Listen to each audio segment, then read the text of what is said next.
Welcome to lesson number 1 in my course, A Spiritual Path to True Love. My name is Karen Field Bolek. If you haven't yet seen my introductory video, it provides background on who I am, why I'm teaching this course, and the scope of the course, which may surprise you. It also provides a perspective that you may never have heard before about the famous law of attraction. Lesson number 1 is called Love Given versus Love Received. In this lesson, we're going to start a conversation around the different ways that different people understand what love is. To begin, I'd like to retell an old story that comes to us from India. It's the story of the blind men and the elephant. Once upon a time, there were 6 blind men who decided to investigate the nature of an elephant. Surrounding the beast, they extended their arms to explore with their hands. One man found the tail and thought that an elephant is like a rope. One man found a leg and decided an elephant must be like a column. One man stood at the side of the elephant and thought an elephant is like a wall. One man stood under the ear, and as he felt a breeze and reached up and caught the ear flapping, he thought that an elephant must be like a fan. One man found a tusk and thought an elephant is like a solid pipe. And one man reached up and found the trunk, and tugging on it, he felt resistance. So he decided that an elephant must be like a tree branch. Afterwards, the men reconvened to compare their findings, and almost immediately a big argument broke out, with each man insisting that he knew best what an elephant is based on his own personal experience. They all stormed off in different directions, angry and self-righteous. Friends, think of that elephant as a metaphor for love. Like an elephant, love is an enormous subject with many aspects. Different people can have very different experiences of what love is or what they call love, and therefore different ideas about how best to express it. This story suggests that instead of storming off self-righteously the next time you and your partner have a big blow-up because someone's feeling unloved, you might instead step back and get curious about what made each of you feel loved or feel unloved in that conversation. The blind men and the elephant helps to explain why love given isn't always love received. In other words, you may feel you're giving love to your partner, but your partner thinks that what you offer doesn't feel like love, or vice versa. This explains how, in a divorcing couple, each partner angrily insists that they did their part while the other one fell short and didn't give enough love in the relationship. In fact, the story helps to explain the age-old riddle of how children can grow up feeling unloved, even though their parents feel they've been good, loving parents. Think of a classic scene in which an unhappy teenager explodes after being criticized by a parent, yelling, "You don't love me." Surprised, the parent yells back, "Of course I love you. I've taken care of you from birth. I give you food and clothing. I put a roof over your head." Sooner or later in this conversation, the teen shuts down, feeling hurt, confused, and even more unloved. When all the parent had to do was ask, "In what ways do you feel unloved?" And then listen to the teen's viewpoint with an open mind and an open heart. The blind men and the elephant shows that both the parent and the teen may be right. The teen is loved and the teen is unloved, just in different ways. Now think about romantic love between adults. For example, if you think love is shown mostly through paying attention to your partner, you might end up paying so much attention that it makes your partner uncomfortable. Or if you see love as giving your partner the freedom to be whatever he or she wants to be, you may one day be surprised to learn that your partner feels you don't care very much, because no matter what he or she does, you seem to be okay with it. This is why it's a good idea to start learning about each other's perspectives on what feels loving and what feels unloving. Respect your differences instead of trying to be right about it, and adjust where you can. Now, as I said in the introductory video, the goal of this course is to expand both your awareness and your love-related skills. So let me invite you now to take a look at different ideas of the meaning of love in your life. Start by thinking about your family background. Not only did you learn about love from your parents or parent figures and extended families' words and acts of love toward you, but you may also have become painfully aware of some of the things they did or said or failed to do or say that over time left you feeling unloved. How did your parents try to express their love to you? Did you feel loved by it? Or did some of their so-called love seem self-serving or just plain unloving? When I was young, I remember hearing my father talk about his mother in mostly disparaging terms. I always thought Grandma was depressed because she talked and walked slowly, she looked sad, and she spent a lot of time lying on the couch watching television. Even though she smiled and laughed with us sometimes, she had an undercurrent of deep sadness. My dad was the oldest of three, my aunt was the second child, and then there was their little brother Eugene.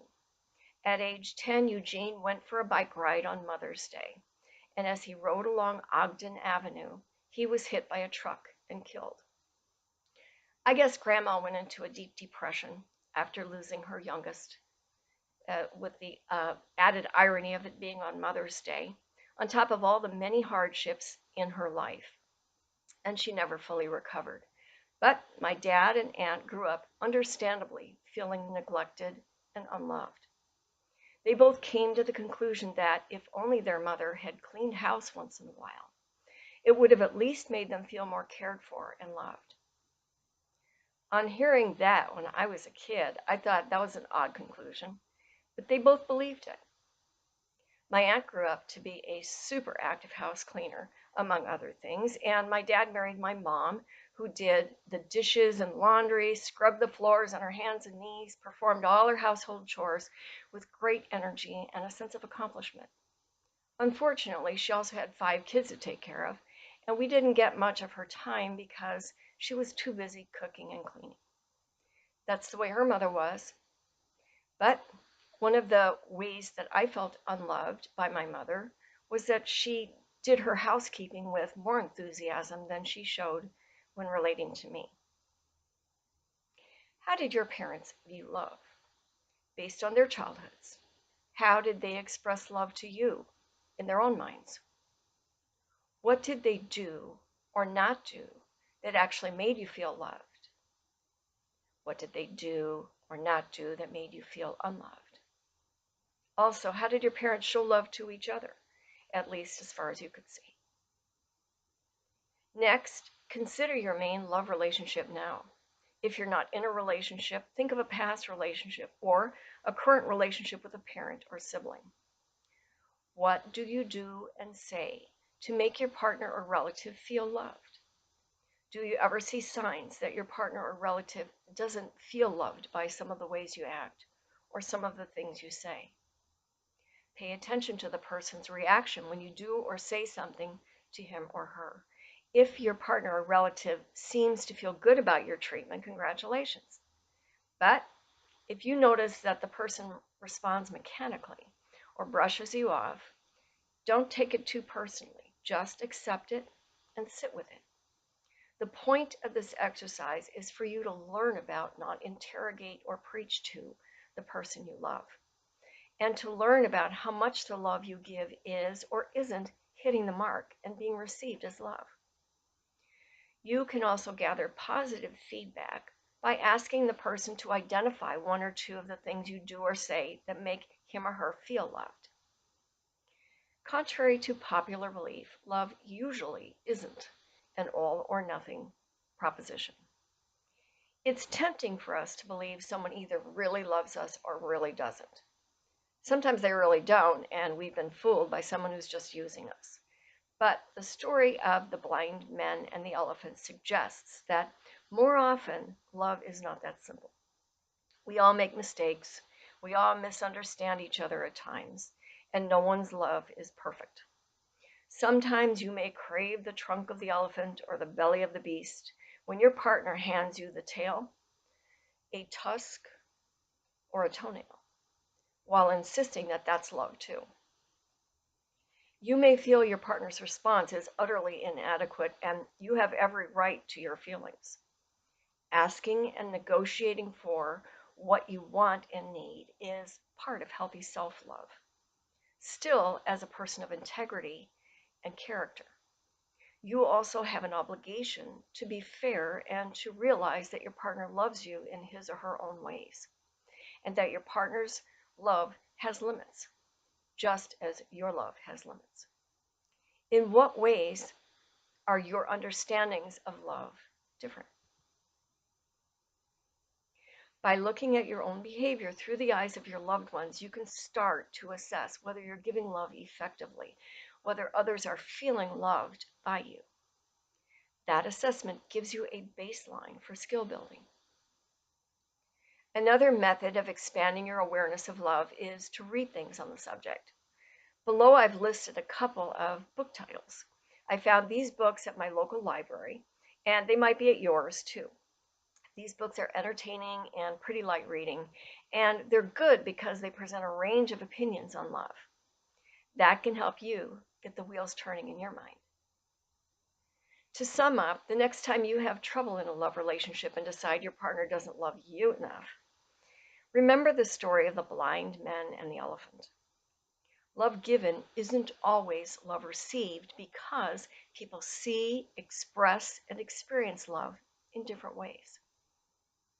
Again, this doesn't mean that you have to be satisfied with whatever expressions of love you're offered. Not at all.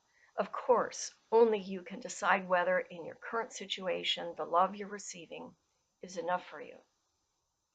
Your challenge in this lesson, though, is much more basic.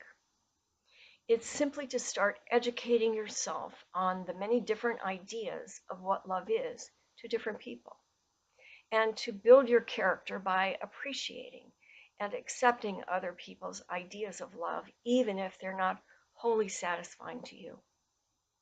The more you accept and appreciate other points of view about what love is, the more mature your understanding of love will become. And that's an important step on the path to true love. So that's lesson number 1. In lesson number 2, I'm going to define love and some of love's opposites. Further, you will learn how they're all connected to the concept of the good. Bye for now.